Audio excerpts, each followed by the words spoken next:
पहले तो समझो न्यूमेरिकल करने का सही और आसान तरीका क्या होता है। सबसे पहले क्या होता है कि तुम्हें जो न्यूमेरिकल दिया हुआ है उसकी समझनी है भाषा, कि उसमें क्या तो लिखा हुआ है और उसमें क्या ज्ञात वो करा रहा है। यानी कुछ वैल्यू दी हुई होती है और कुछ क्या करनी होती है, तुम्हें ज्ञात करनी होती है। तो सबसे पहले क्या समझी जाती है, उसकी भाषा समझी जाती है। फिर जो भी वैल्यू दे रखी है, जैसे इसमें दे रखा है 3 × 10⁻⁷ कूलम, आवेश Q1 हो जाएगा 2 × 10⁻⁷ कूलम। Q2 बराबर दे रखा है कितना, 3 × 10⁻⁷ कूलम। आवेशों के बीच की दूरी कितनी दे रखी है, 3 सेंटीमीटर, 3.0 सेंटीमीटर। तो 3 इंटू हो जाएगा 10⁻⁻2 क्या हो गया, मीटर। उसके बाद तुम्हें क्या लिखना होता है, जो वैल्यू दे रखी होती है वो लिखी जाती है, और जितनी भी वैल्यूज में दे रखी होती है उन्हें क्या करते हैं, एक ही पद्धति में लिखना होता है। और सबकी सब किस में लिखी जाती है, मैक्सिमम MKS पद्धति में ही लिखी जाती है। तो हमने इसे किस में कन्वर्ट कर लिया, मीटर में कन्वर्ट कर लिया, यानी कि कौन सी पद्धति में आ चुका है, MKS पद्धति में आ चुका है। फिर पहले ये देख लिया जो वैल्यू दे रखी है, फिर क्या पूछा गया, उनके बीच बल कितना है। तो जो चीज ज्ञात करनी होती है वो लिख लेते हैं, और फिर उनसे रिलेटेड क्या देखना होता है, फॉर्मूला।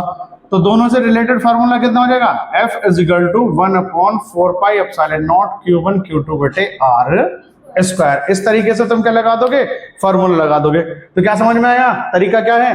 सबसे पहले तुम्हें समझनी है न्यूमेरिकल की भाषा, क्या उसमें कहा गया है और क्या ज्ञात कराया गया है। जो वैल्यू दे रखी होती है पहले उन्हें लिख लेते हैं, और सभी को किसमें कर लेते हैं, एक ही पद्धति में कर लेते हैं। उसके बाद जो कैलकुलेट करना होता है उसके आगे क्वेश्चन मार्क लगा देते हैं। फिर उन तीनों से रिलेटेड, 3 हो 4 हो जो भी हो, उनसे रिलेटेड क्या कर लेंगे, तुम फॉर्मूला लगा दोगे, फिर उसकी वैल्यू कैलकुलेट कर लोगे। तो ये क्या है, न्यूमेरिकल करने का तरीका है। इसके बाद देखो 1/4πε0 की कितनी होती है वैल्यू, सभी को पता है, कितनी बताई गई है, 9 × 10⁻⁹ न्यूटन मीटर स्क्वायर प्रति कूलम स्क्वायर, ये वैल्यू हो गई।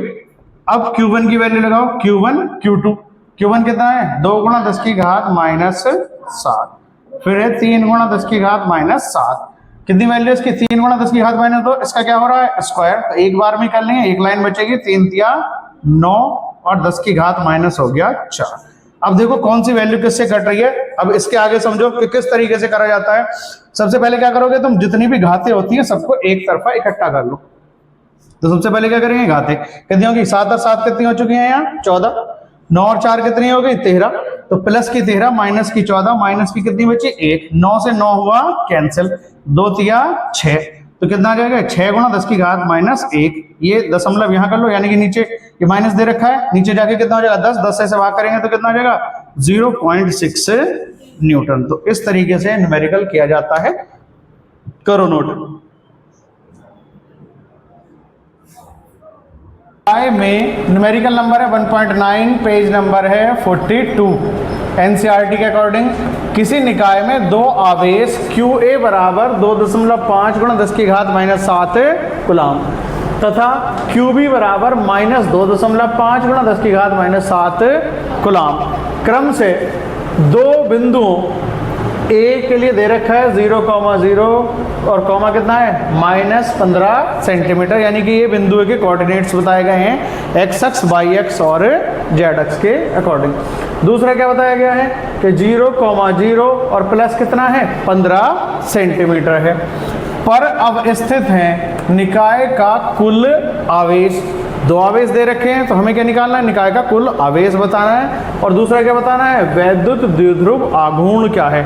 तो सबसे पहले तो जो वैल्यू दे रखी हैं उन्हें नोट कर लेते हैं। तो क्या करोगे, सबसे पहले किसी निकाय में दो आवेश हैं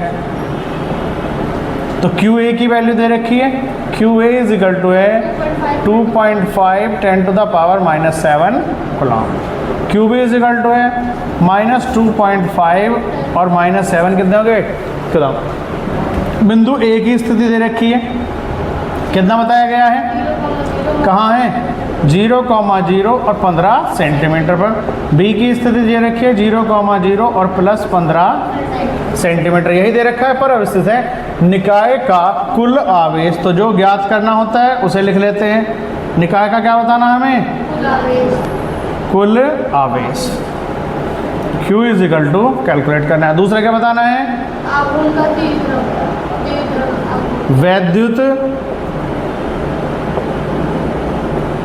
द्विध्रुव आघूर्ण, और वैद्युत ध्रुव आघूर्ण किससे लिखते हैं? P से लिखते हैं। दोनों की वैल्यू कैलकुलेट करनी है, और P इज इक्वल टू होता है Q इंटू 12। कितना होता है? P बराबर Q इंटू 12। तो Q एक पॉजिटिव है एक निगेटिव है, इसका मतलब क्या दे रखा है कि ये मिलके क्या बना रहे हैं? एक वैद्युत द्विध्रुव बना रहे हैं। इनके बीच की जो कुल दूरी होगी वही क्या होगी? 2L या 2A के बराबर होगी। तो थोड़ा सा इसे समझने के लिए एक चित्र बना लिया जाए तो उससे ज़्यादा बेहतर समझ में ये आ जाएगा। देखो कैसे बनाओगे? ये एक्स एक्स होता है, ये वाई होता है, ये जेड होता है, ये एक्स होता है, ये वाई होता है, ये जेड होता है, और दोनों के लिए ही क्या बतानी है? हमें स्थिति बतानी है। तो इस तरीके से बना लो, इसे मान लो x, इसे मान लो y, और इसे क्या मान लो? zx। और zx ही यहाँ क्यों ली है वो भी बताया जाएगा कि क्यों यहाँ ये ले रखी है। अब देखो कोऑर्डिनेट सारे के सारे जीरो कहाँ होंगे? यहाँ होंगे इस बिंदु पर, यानी कि सारे के सारे जीरो जीरो तो यहीं होंगे, यानी कि ये x भी यहीं है और ये y भी कहाँ है? यहीं है, जीरो पर ही।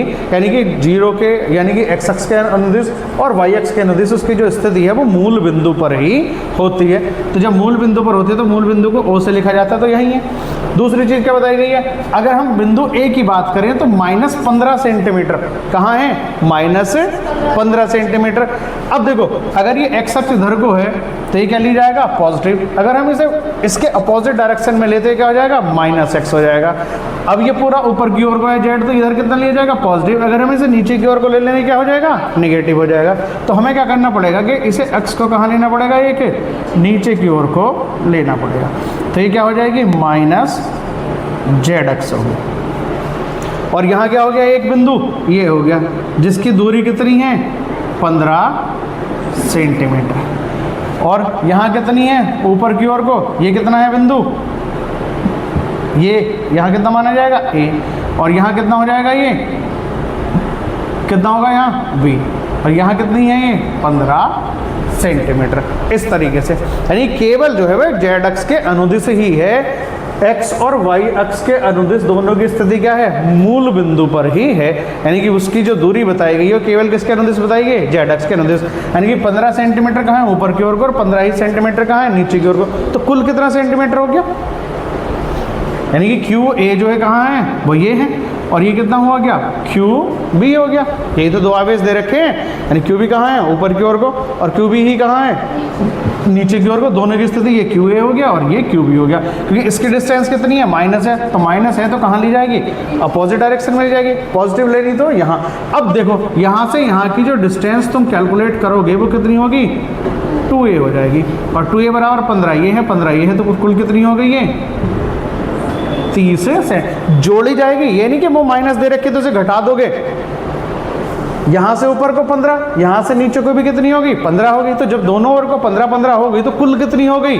30 हो चुकी है। यानी कि 2A की जो वैल्यू है हमारे पास कितनी आई है? 30 सेंटीमीटर आ गई है। तो सूत्र लगा दो, पहले यही निकाल लो कि P इज इक्वल टू कितना होता है? Q into 2A। और Q की वैल्यू कितनी? कोई सा भी एक ले सकते हो, 2.5 और गुणा 10 की घात -7। और 2A की वैल्यू कितनी आ रही है? यहाँ से 15 कितनी होगी? 30, और 30 गुणा 10 की घात -2 सेंटीमीटर हो गया। तो अब देखो सर, इस दशमलव से तो ये जीरो कैंसिल हो जाएगा, और 25 या 75, और गुणा कैसे भी कर सकते हो। देखो तरीका होता करने का, या तो 1 से इसकी पावर 1 कम कर लो, कि जीरो है ना, तो एक पावर कम कितनी हो जाएगी? 6, और 6 2 कितनी हो गई? 8, और 25 या 75, तो एक बार में यहाँ कर लो। या दूसरा तरीका ये है कि 7 और 2 कितनी कर लो? ये 9 हो जाएंगी, और 25 या केवल 75 आएगा तो दशमलव लगाओगे तो फिर भी कितनी बचेंगी? 8 ही बचेंगी। तो कितनी हो गई? P बराबर 7.5 और गुणा 10 की घात -8 इतने कूलाम मीटर। और इसकी दिशा कहाँ होती है? कहाँ बताया है? ऋणात्मक से धनात्मक की ओर। तो कहाँ होती है इसकी दिशा? ऋणात्मक से। तो ये कौन सा है? QB कहाँ दे रखा है? ये। तो ऊपर से कहाँ होगी इसकी दिशा? नीचे की ओर को हो जाएगी, यानी कि कहाँ होगी? B से A की ओर हो जाएगी। अब हमें क्या बताना है? कुल आवेश। तो कुल आवेश में तो कुछ है नहीं, Q बराबर कितना हो जाएगा, QA प्लस QB, एक पॉजिटिव है और एक नेगेटिव है, तो दोनों कैंसिल होकर कितना बचा देंगे, 0। तो कुल आवेश Q बराबर कितना हो गया, 0।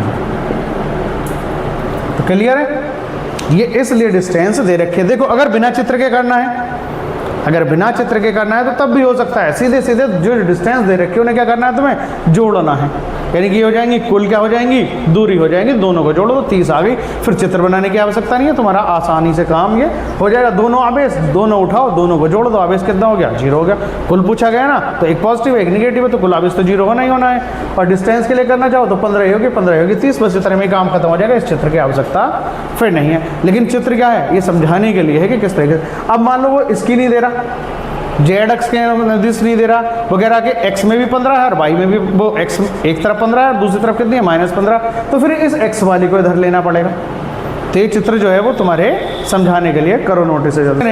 एक नंबर में बहुत ही मोस्ट है, बहुत ज़्यादा बोर्ड एग्जाम में आता है, 1.10 दे रखा है पेज नंबर 42 पर। 4 × 10⁻⁹ कूलाम मीटर द्विध्रुव आघूर्ण का, द्विध्रुव का क्या है ये, आघूर्ण, और द्विध्रुव के आघूर्ण को किससे लिखते हैं, किसे लिखा जाता है, P से, का कोई वैद्युत ध्रुव 5 × 10⁴ न्यूटन प्रति कूलाम परिमाण के किसी एक समान वैद्युत क्षेत्र की दिशा से, यानी कि ये क्या है, वैद्युत क्षेत्र का परिमाण दे रखा है 5 × 10⁴ न्यूटन प्रति कूलाम की दिशा से कितने पर, 30 डिग्री पर संरेखित है। पूरा का पूरा डेरिवेशन करा रखा है। जब हम क्या रखते हैं, किसी वैद्युत ध्रुव को वैद्युत क्षेत्र की दिशा से थीटा का कोण बनाते हुए रखा जाता है, तो उस पर लगने वाले बल युग्म का आघूर्ण का व्यंजक, ये वही वाला न्यूमेरिकल है, 30 डिग्री पर क्या है, संरेखित है। द्विध्रुव पर कार्यरत बल आघूर्ण का परिमाण परिकलित कीजिए। अब देखो कैसे, सबसे पहले क्या होते हैं, वैल्यू लिखते हैं, इतने कूलाम मीटर, तो मात्रक से समझाया करो, कूलाम मीटर किसका मात्रक होता है, द्विध्रुव आघूर्ण का, और द्विध्रुव आघूर्ण को किससे लिखते हैं, P से। P बराबर दे रखा है 4 × 10⁻⁹ कूलाम मीटर। न्यूटन प्रति कूलाम, न्यूटन प्रति कूलाम से समझ जाओ किसका मात्रक है, वैद्युत क्षेत्र की तीव्रता का। इसका मतलब क्या दे रखी है, आगे लिखा हुआ है, परिमाण के किसी एक समान वैद्युत क्षेत्र, यानी कि वैद्युत क्षेत्र का क्या है, परिमाण है, और वैद्युत क्षेत्र को किससे लिखते हैं, E से। 5 × 10⁴ न्यूटन प्रति कूलाम की दिशा से 30 डिग्री पर संरेखित है। एंगल कितना दे रखा है, 30 डिग्री। बल आघूर्ण का परिमाण परिकलित कीजिए, और बल आघूर्ण को किससे लिखते हैं, देखो बल आघूर्ण कहीं हो, चाहे तो तुमने फर्स्ट ईयर में पढ़ रखी होगी फिजिक्स, वहाँ भी बल आघूर्ण कितना होता है, तो वो से ही क्या करते हैं, हम इसे रिप्रेजेंट करते हैं। और फार्मूला कितना है, बहुत ही मोस्ट टॉपिक है ये जो डेरिवेशन है, टो = P sin थीटा। इनकी वैल्यू लगा दो, तो हमें कैलकुलेट करना है, P की वैल्यू कितनी है, 4 × 10⁻⁹, E की वैल्यू कितनी है, 5 × 10⁴, और साथ में हो गया साइन कितना, 30 डिग्री। तो 4 पंजे 20, 10⁻⁵, इसका मान कितना हुआ, 1/2, 2 से कितनी बार गए, 10 बार, तो एक पावर कम कर दो, तो 10 की घात कितनी आ गई, -4। और मात्रक कितना होता है इसका हमेशा से, न्यूटन मीटर। तो ये छोटा सा न्यूमेरिकल है, एक नंबर के लिए बहुत ही मोस्ट है, टो = P sin थीटा। 5 × 20 तो हो जाएगा, पावर कितनी बचेगी, यहाँ से 5 बचेगी, इसका 1/2, 2 से कितनी बार गया ये, 10 बार, एक पावर और कम कर लो, तो 10⁻⁴ न्यूटन मीटर। ये तो घात तुझे समझनी पड़ेंगी।